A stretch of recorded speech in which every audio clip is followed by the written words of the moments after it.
시편에 기록된 가운데 7편의 시가 있습니다. 7편의 시는 어떤 시냐면 메시아를 예언하는 시, 오실 메시아 예수 그리스도에 대한 예언에 대한 시를 기록되어 있습니다. 이걸 보고 메시아 예언시라고 표현하기도 합니다.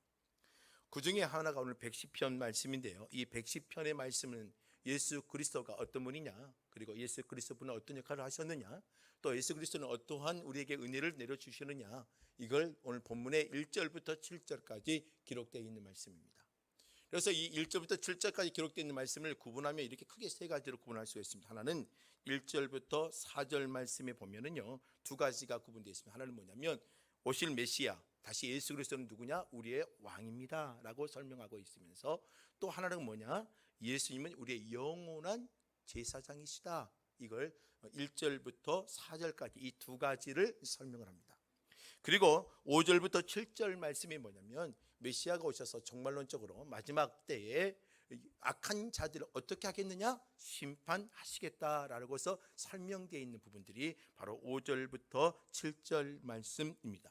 그래서 110편은요 크게 세 가지로 말씀하면, 하나는 뭐냐면 예수 그리스도 오실 메시아, 오실 예수 그리스도는요 우리의 왕입니다 라고 강조하고 있고, 두 번째로는요 우리의 그 왕 대신 예수 그리스도가 이 땅에 오셔서 어떤 일을 하느냐? 제사장과 같은 역할을 해서 우리의 죄 문제를 해결해 주실 분이다. 그리고 죄 문제 해결뿐만 아니라 마지막에는요 어때요? 우주를 통치하시며 악한 자들을 주님께서 심판하시고 멸하시겠다라고 설명하신 부분이 시편 107편에서 1절부터 10절의 내용이고, 이걸 메시아 예언시라고 표현을 합니다.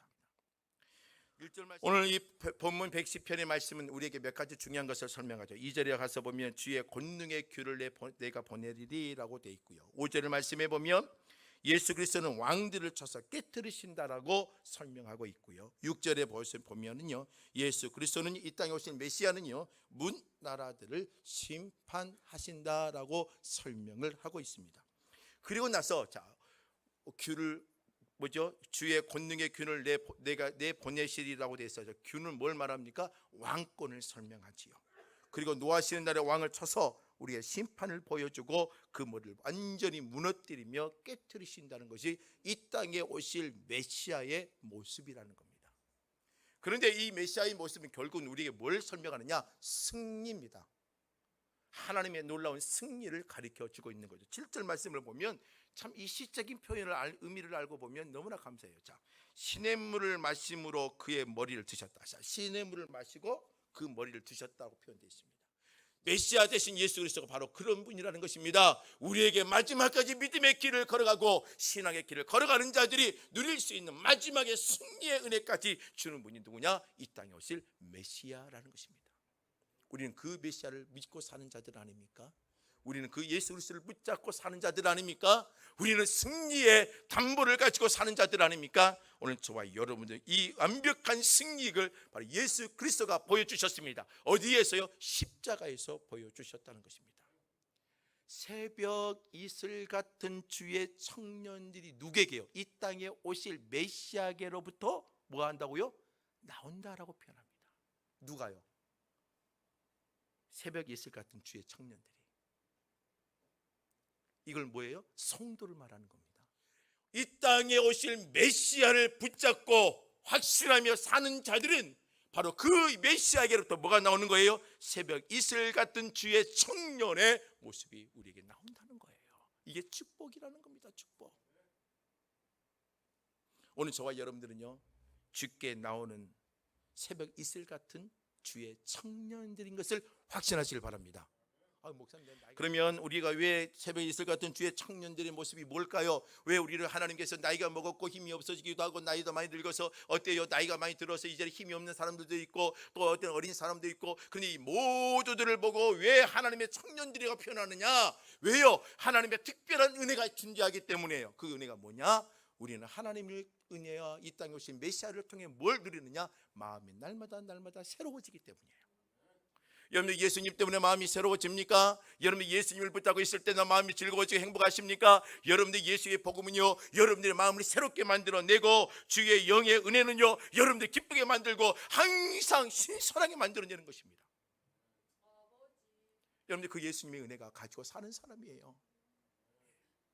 여러분들 예배를 드려도 기뻐해야 되고, 예배를 드려도 기도를 할 때 순간순간마다 우리의 마음이 새로워지고 생각이 새로워지고 여러분들의 판단하는 것이 새로워지고 보는 것들이 새로워지는 것이죠. 여러분 은혜를 받으면 보는 게 달라져요. 그러니 여러분들 우리는 뭐예요? 은혜 받은 자들이에요. 누구로부터? 이 땅에 오신 메시아 예수 그리스도의 십자가의 복음을 통하여 우리는 그 은혜를 가지고 사는 자들이에요. 그래서 우리는 뭐예요? 주의 청년들이란 말입니다. 몸이 힘이 없어지고 허리가 아프고 무릎 관절이 약해져도 괜찮아요. 우리의 마음은 날로 새로워지기 때문에 우리는 주의 청년들이라 생각하며 믿음의 모습을 가지고 사셔야 돼요. 시편 100 성령을 체험하지 못하고 주의 은혜가 못하면 여러분 예배가 지루해집니다. 여러분들 교회가 나오더라도 교회가 발걸음이 할 수 없이 나온다면 얼마나 힘들겠습니까? 여러분들 오늘 주님의 마음에 하나님의 이 땅에 오신 예수님으로부터 나오는 은혜를 누리고 여러분들 매일매일 새로워질 수 있는 사람들이 되길 주의 이름으로 축원합니다. 마가의 다락방에 있는 예수의 제자들 120명의 사람들은요 처음부터 모여가지고 할렐루야 할렐루야 하면서 막 기뻐하고 어찌할 줄 모르는 게 아니었습니다. 그들은 120명은 두려웠습니다. 그들은 문을 닫고 두려운 대로 살아 있었습니다. 성령에 처음하기 전에 그들은요 문을 닫고 120명은 그 속에서 참 힘들고 어려운 시간을 보내고 있었습니다. 그런데요 그 순간에 그 다락방에 하나님 성령의 은혜가 임합니다. 그들의 상황은요 로마 군대 앞에 가서 예수 천다 불신자고 외칠 수가 없습니다. 예루살렘의 성전에 쏟아져 나와서 예수님을 선포할 수가 없습니다. 그런데 그들이 성령의 은혜를 받더니 그들은 문을 열고 나와서 로마 앞에 종교의 지도자들 앞에 수많은 사람들이 예수를 죽여라 하는 군중들 앞에 예수가 우리의 구원자입니다 선포할 수가 있었습니다. 이게 왜 가능할까요? 내 마음이 새로워졌기 때문이에요. 여러분들 우리에게 필요한 게 뭐가 있냐면요 폭우처럼 쏟아지는 거예요. 우리나라는요. 그러나 이스라엘 땅 그렇지 않아요. 그런 비가 오질 않아요. 헐몬산에 있는 이슬이 모아져서 그들이 어때요? 그 이스라엘 땅을 촉촉하게 만드는 데에 그 땅이 변하기 시작해요. 그 땅이 뭐예요? 결실을 맺게 돼요. 그 땅에 열매를 따게 되어져요. 아무것도 없는 그 땅이에요. 오늘 마찬가지예요. 오늘 하나님의 이슬이 우리에게 10년 가운데 임하며 여러분들을 터여 있는 곳곳마다 하나님의 생명의 은혜들이 쏟아져 흘러가고 생명의 강수가 여러분 파고 들어가 사람을 살리고 가정을 변화시키고 일터를 만들어낼 수가 있다는 것입니다. 여러분 바울이요 율법을 몰랐습니까? 알았단 말이에요. 율법주의자였습니다. 확고한 바리새주의자들이었습니다. 사례인들이 공회원이었습니다. 어떻게 보면 율법에 대한 박사 중에 박사였습니다. 그걸 모르는 게 없고 바리새인들처럼 613가지의 율법을 만들어 놓고 하냐 하지 않느냐 하면서 지키며 반듯하게 살며 율법으로는 어때요? 완벽한 자였습니다. 그런데 그는 사람을 살리는 것이 아니었고 사람을 죽이는 자들이었습니다. 그런데 다메섹에서요 헐몬산에 이슬의 은혜를 누립니다. 그게 뭐예요? 예수를 만남이었어요. 복음의 은혜의 만남이었습니다. 내가 죽였던 예수, 내가 인정하지 않는 예수를 만나였습니다. 그리고 그 심령이 바꿔지기 시작하죠. 그가 수많은 교회를 세우기 시작합니다. 수많은 사람을 세우기 시작합니다. 오늘 저와 여러분들이 새벽같이 여러분들이 어때요? 어떻게 나오는 하나님의 주의 청년입니다. 이슬 같은 주의 청년이에요. 왜 힘 있는 청년이냐? 왜요? 여러분들이 생명을 갖고 있고 생명을 주는 자이기 때문입니다.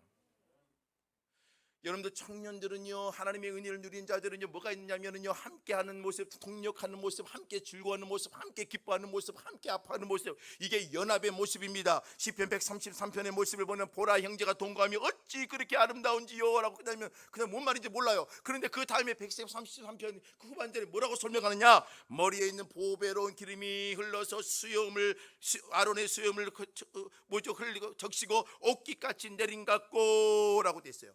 홀몬의 이슬이 시온의 산지를 내린 같도다. 거기에서 여호와께 복을 명령하였다라고 되어 있어요.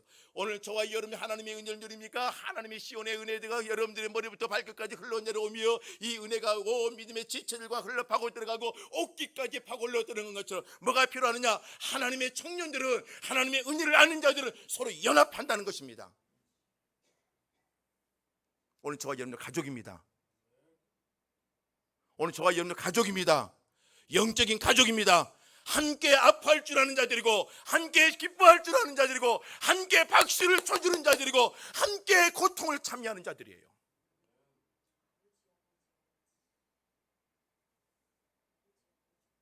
이게 바로 주의 청년들이에요. 여러분들 왜 또 우리 주의 청년이라고 말합니까? 주의 청년은 힘이 있는 거죠. 능력이 있는 거죠. 성경의 요한일서 2장 14절 말씀에 보면 청년들아 라고 표현했습니다. 청년들아. 청년들아, 내가 너희에게 쓴 것은 너희가 강하고, 자, 청년들에게 썼는데 청년들은 뭐 한다고? 강하다고 되어 있습니다. 강하고 하나님의 말씀이 너희 안에 거하고. 자, 청년들아 하면서 청년들 특징을 설명하죠. 너희들은 강하다는 거예요. 왜 강하냐 봤더니 성경의 요한일서 2장 14절 중반절이에요. 하나님의 말씀이 너희 안에 거한다 라고 표현합니다. 그 하나님의 말씀이 거하는데 우리가 강한 것을 뭘로 보여줬어요? 뭘로 보여줘야 돼요? 끝에는 이렇게 기록합니다. 너희가 흉악한 자를 이긴다라고 표현합니다.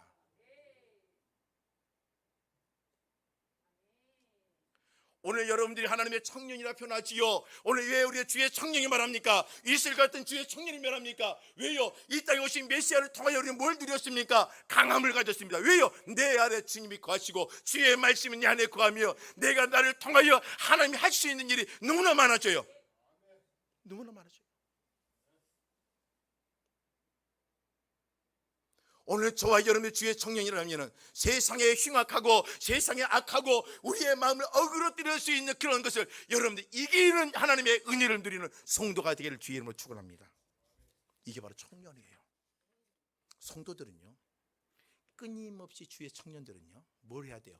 예수의 메시아, 이 땅에 오신 예수 그리스도와 함께 일어날 때는 뭐냐? 삶 속에서 승리의 감격을 가지며 아주 힘있게 살아야 돼요.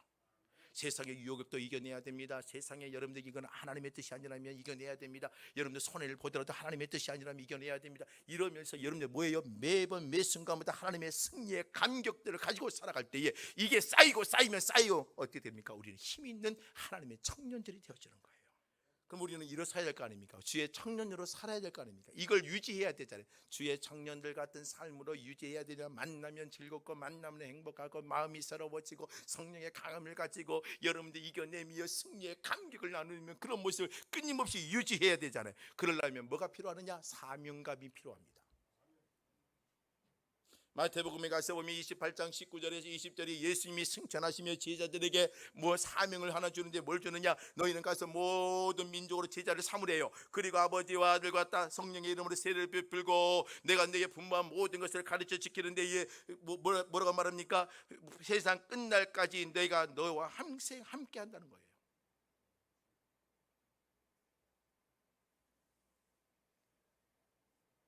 이게 사명이에요. 지상 명령이라고 말하죠. 오늘 우리의 지상 명령을 주셨단 말이에요. 우리의 성도들의 삶은요, 이 지상 명령을 이루어가는 자들이에요. 여러분들 돈도 많이 벌어서 여러분들의 땅을 사고 여러분들 아파트도 늘려가고 이게 나쁜 것은 아니에요. 하나님의 은혜 가운데 늘려가십시오. 재산도 저축도 많이 하고 투자도 잘해서 여러분들의 재물들을 늘려가는 거 문제가 아니에요. 그리고 더 중요한 것은 뭐냐면 여러분 늘려갈 때 그 안에 뭐예요? 예수의 사명, 우리에게 주신 지상 명령도 이루어가야 되는 거예요. 그게 그래야 영광이 되어지는 겁니다. 여러분들 주신 사명 놓치지 마세요. 여러분들 주신 환경을 가지고 여러분들 사명을 잘 감당하는 자들이 되십시오. 예수의 사명, 복음 전하는 사명, 생명을 전하는 사명을 갖고 있다면 여러분들 주께 나오는 하나님의 이슬 같은 청년의 삶을 유지할 수가 있습니다. 이 사명감을 놓쳐버리면 목회자도 무너지고 장로도 무너지고 성도도 무너지는 거예요. 청년들도 무너지는 거예요. 이 사명감이 없으면 여러분의 삶의 은혜가 완전히 기초가 무너져버리는 거예요. 그럼 이 사명을 누리기 위해서 뭐가 필요할까요? 3절 말씀입니다. 3절 함께 하겠습니다. 3절 함께 읽겠습니다. 주의 권능의 날에 주의 백성이 거룩한 옷을 입고 즐거이 헌신하니 새벽의 이슬 같은 사명을 감당하고 주의 청년들 같이 하나님이 주의 청년들 같이 주님의 이슬 같은 은혜를 누리기 위해서라며 세 가지로 표현하는 하나는 뭐냐면 주의 권능의 날이라고 표현했습니다. 우리가 새벽에 있을 같은 주의 청년 되기 위해서 우리가 그 하나님의 청년의 삶의 모습을 지키기 위해서 뭐가 필요하느냐? 주의 권능의 나래라고 표현해요. 이건 뭐예요? 성령의 역사하는 은혜의 체험이에요. 사도행전 1장 8장에 오직 성령이 내게 임하면 내게 권능을 받고 온 유대와 사마리아 땅끝까지 이르러 뭐가 된다고? 내 증인이 되리라. 그 앞에 가장 서두에 뭐라고 표현했어요? 오직 성령이 내게 임하면. 여러분들 하나님의 주의 청년, 여러분들이 주께 나오는 이슬 같은 주의 청년이 되기 위해서라면 오늘 저와 여러분이 필요한 게 뭐예요? 성령에 민감하시고 성령의 도움을 갖고 살아가는 하나님의 성도가 되시길 바랍니다. 여러분들 가정도 교회도 일터도 사람의 관계도 내 힘으로 하면 될 것 같지요? 여러분들이 갖고 있는 능력으로 하면 될 것 같지요? 내가 뭐 또 잘해주고 갖다 퍼다주고 맛있는 거 사주면서 나 친해지십시다 하면 될 것 같지요? 그런데요, 사람은요 한순간에 여러분들 뒤통수를 쳐요. 믿지 못해요. 그래서 뭐가 필요하느냐? 성령의 도우심이 필요한 거예요. 성령의 도우심. 너무 미워요. 이 미운 사람과 손을 잡고 간다는 건 고통스러운 거잖아요. 그렇잖아요. 그런데요, 성령은요 그 미운 사람을 품게 해요. 손을 잡게 하는 게 아니라 품고 가게 하는 거예요. 그래서 성령의 은혜로 하는 거예요. 성령의 역사는요 하나님의 9가지 열매를 맺게 합니다. 9가지 열매를요. 그래서 뭐예요? 내 안에 예수 그리스도가 드러나게 하는 거예요. 사랑하게 만들고 화평하게 만들고 여러분을 온유하게 만들고 충성하게 만들고 철저하게 만들고, 이게 성령의 은혜예요. 성령의 열매예요. 우리는요. 그래서 여러분 아파요? 여러분 억울해요? 속상해요? 그렇다면 뭐예요? 다른 것 필요 없어요. 그냥 무릎 꿇고 하나님, 나의 주의 권능의 날이 임하게 하여 주옵소서. 오늘 본문의 말씀 또 3절 말씀의 끝부분에 뭐라고 되어 있냐? 권능의 날에 주의 백성이 거룩한 옷을 입고 라고 되어 있어요. 거룩한 옷을 입고. 하나님의 그리스도 오십니다. 정욕을 이길 수 있는 육신의 일을 도모하지 아니하고 하나님의 거룩한 옷을 입어야 돼요. 다시 말해 예수의 성품을 소유하십시오. 예수의 자비의 성품을 소유하십시오. 이 거룩한 옷을 입고 사는 사람이에요. 누가요? 우리는요. 이러한 옷을 입지 않냐면 우리가 하는 주의 청년의 삶을 유지하기가 어렵습니다. 마지막으로요. 3절 하반 끝절에 뭐라고 되어 있어요? 옷을 입고 즐거이 뭐하자? 헌신하니. 즐거이 헌신. 오늘 우리는요, 오늘 하나님의 성령의 은혜 가운데 주께 나오는 주의 청년이 되려면 딱 한 가지입니다. 따라서 하십시다. 즐거이 헌신하자. 기쁨으로 헌신하자. 여러분들 남편들도 아내를 가족들을 기뻐히 헌신하며 섬기십시오. 여러분들 아내들도 기뻐히 여러분들 자녀들과 남편을 섬기십시오. 여러분들 교회 안에도 마찬가지예요. 그냥 뭐 따지고 묻지도 마세요. 그냥 즐거이 헌신하며 섬기면 되는 거예요. 이게 우리에게 주의 청년들의 모습이에요. 말씀을 정리합니다. 저와 여러분들은 누굽니까? 3절에 나와 있는 새벽 이슬 같은 주의 청년들입니다. 이들은 어디에서 나옵니까? 주께 나오는 겁니다. 오늘 여러분들은 어때요? 이 땅에 오신 예수 그리스도를 믿지 않습니까? 이미 주님 안에 거하는 자들이에요. 그렇다면 우리는 그 주님 안에서 나오는 자들 아닙니까? 그럼 우리가 나이가 80이 돼도 90이 돼도 100이 돼도 괜찮아요. 우리는 주의 청년들이에요. 거룩한 옷을 입으십시다. 성령의 은혜에 충만하십시다. 그리고 즐거이 헌신하십시다. 그리고 마음이 늘 새로워지기 바랍니다.